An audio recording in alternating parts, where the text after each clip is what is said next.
बिस्मिल्लाहिर्रहमानिर्रहीम। अस्सलाम वालेकुम प्यारे दोस्तों, उम्मीद करता हूँ कि आप तमाम खैर आफियत से होंगे। प्यारे दोस्तों, हमारी कौम को एक बार अगर देखें तो ये वो कौम है जो एक अगर रेडी पर भी चली जाए, सब्ज़ी की रेडी हो या वो फ्रूट शॉप हो, कुछ भी हो, तो वहाँ से भी हम छांट छांट कर एक एक देख देख कर कोई फल या सब्ज़ी ख़रीदते हैं। इस बात से आप एग्री कर रहे होंगे। होता ही ऐसे है कि अगर हमने 10 रुपए की भी अगर कोई चीज़ ख़रीदना हो तो हम एक एक फल को उठाकर, एक एक सब्ज़ी को उठाकर देखते हैं कि इसमें से क्या ख़राब है, क्या सही है, क्या हमारी सेहत के लिए अच्छा है, क्या ख़रीदना चाहिए, क्या नहीं ख़रीदना चाहिए, क्या छोड़ना चाहिए।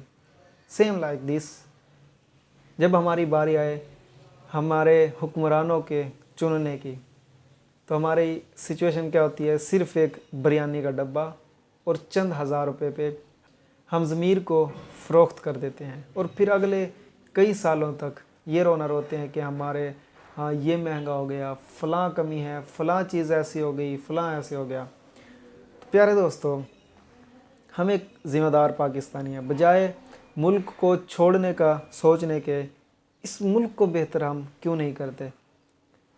क्या जब हाँ उन लोगों ने 10 लाख कुर्बानियाँ दी थी, क्या बाबाए कौम हज़रत मोहम्मद अली जिन्ना रहमतुल्लाह अलैह ने क्या इसीलिए ये अनथक मेहनत और इतनी जद्दोजहद की, हर एक से लड़ाई मोल ली, मुसलमानों से भी, अपने भी मुखालिफ, गैर तो मुखालिफ थे ही, अपने भी मुखालिफ, क्या इसलिए उन्होंने ये इतनी जद्दोजहद और इतनी जंग लड़ी और 1947 को ये एक कली जैसा गुलदस्ता हमें पेश किया?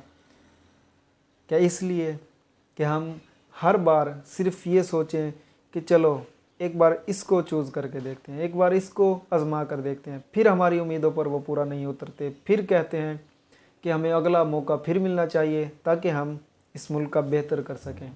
3-3, 4-4 बारियां लगाने के बाद फिर भी अगर कोई शख्स कहे कि मुझे मौका नहीं मिला, तो फिर ऐसे लोगों को एक मौका नहीं मिला, फांसी का मौका नहीं मिला। ऐसे लोगों को एक चीज़ का हकीकत में एक चीज़ का मौका नहीं मिला, उनको जेल में, जैसे आम शहरी जेल में जिनको सज़ा होती है, वो मौका नहीं मिला। शायद उन लोगों ने वो नहीं देखा कि एक बूढ़ा आटा लेने गया और जब वापस आता है तो आटा तो क्या, वो खुद अपनी लाश लेकर लोग उसको आते हैं। उन लोगों ने हकीकत में ये दर्द बर्दाश्त ही नहीं किया, देखा ही नहीं, और फिर कहते हैं कि हमारे से बड़ा लीडर कोई नहीं। ऐसा कौन सा लीडर है? अगर हम मिसाल उठा लें आका अलैहिस्सलातु वस्सलाम की, एक बार हजूर पाक सल्लल्लाहु अलैहि वसल्लम के पास एक साहबी आए, भूख की शिकायत करने लगे। मफ़हूम तन आप लोगों को बता रहा हूँ। पेट से कमीज़ उठाई, कहते हैं या रसूलल्लाह, पेट पर एक पत्थर बंधा हुआ था। तो रसूलुल्लाह सल्लल्लाहु अलैहि वसल्लम ने जब उनकी तरफ देखा, अपनी कमीज़ मुबारक उठाई तो अंदर 2 पत्थर बंधे हुए थे। यानी हुजूर पाक उससे भी ज़्यादा भूख की हालत में थे। ये थे लीडर, ये थी वो चीज़ें जो हमें अमल करके उन्होंने दिखाया। और इसी तरह सवाल भरे मजमे में जिनकी आवाज़ सुनते ही, जिनको देखते ही लोगों पर रौब तारी हो जाता था, कपकपी बन जाती थी, उनसे लोग खड़े होकर सवाल करते थे कि या उमर, ये एक चादर तो आपके हिस्से में आई, दूसरी चादर कहाँ से आई?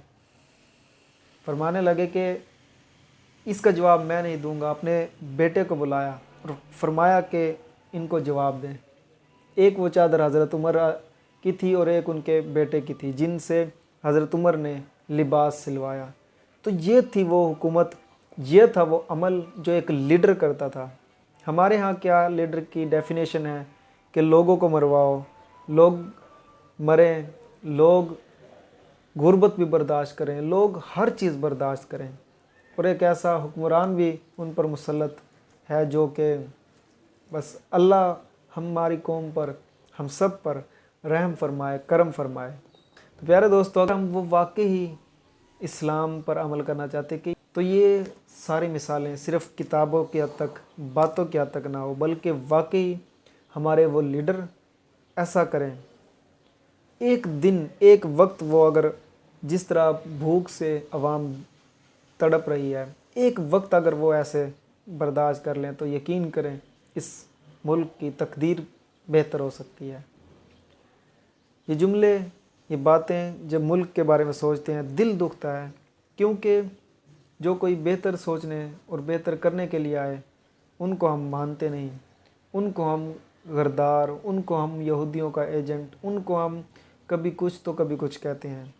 آج اگر بات کر لی جائے شیخ الاسلام پروفیسر ڈاکٹر محمد طاہر القادری صاحب کی، اب ان کی وہ باتیں جو انہوں نے 11 سال پہلے اس قوم کے آگے کے 10 سال دیکھ لیے تھے 2013 میں، آج وہ ہم اب دیکھ رہے ہیں۔ کاش کہ ہم ان کی باتوں کو مان لیتے، کاش ہم ان کی باتوں پر عمل کر کے اس قوم کا کچھ بھلا کر سکتے۔ اس وقت تو ہمیں یہ لگا، اس وقت تو اس قوم کو یہ لگا کہ یہ کوئی ایجنٹ ہیں، یہ کوئی یہودیوں کے تیار کردہ۔ اب میری تو ان کے لیے دل میں بہت محبتیں ہیں، اللہ پاک ان کو مزید تندرستی، صحت اور ہمیشہ ان کو سلامت رکھے۔ تو چند ایک باتیں جو کہ آپ لوگوں کے ساتھ شیئر کی، اللہ پاک ہم سب کو اس بات پر عمل کرنے کی توفیق عطا فرمائے کہ جب ہم ایک ریڑھی پر جائیں تو وہاں پر 10 روپے کی بھی اگر چیز ہمیں لینی ہو تو ہم ایک ایک اٹھا کر چھانٹ کر اس پہ کوئی داغ تو نہیں، وہ ٹھیک ہے پھل ایسے خریدتے ہیں۔ لیکن جب اگر ایک ہمارے حکمران کی چننے کی باری ہے تو ایسے ہی ٹھپا لگا دیا اور چلو جی 5 سال پھر کشمیریوں سے بھی زیادہ ابتر حالت گزارنی پڑتی ہے۔ اللہ پاک ہماری قوم پر، اس ملک پر کرم فرمائے، فضل فرمائے۔ اور ہاں، ایک اور آخر میں بات آپ لوگوں کو کہنا چاہوں گا، اس ملک پر واقعی کوئی ایسا کرم ضرور ہے، ایسا فضل ضرور ہے۔ ترکیہ میں اور ان ممالک میں اگر آپ دیکھیں 7.8 اسکیل کا زلزلہ آیا اور کیا حالت ہوئی۔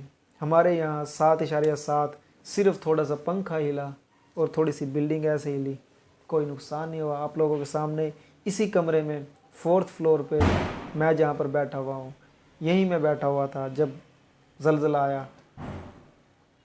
یہ کرم ہی نہیں اور کیا ہے پھر یہ کہ ایک بلڈنگ تک نہیں گری۔ 7.7 اسکیل کا اگر زلزلہ آئے تو میں کہتا ہوں کہ یہاں بالکل میدان ہو جائے۔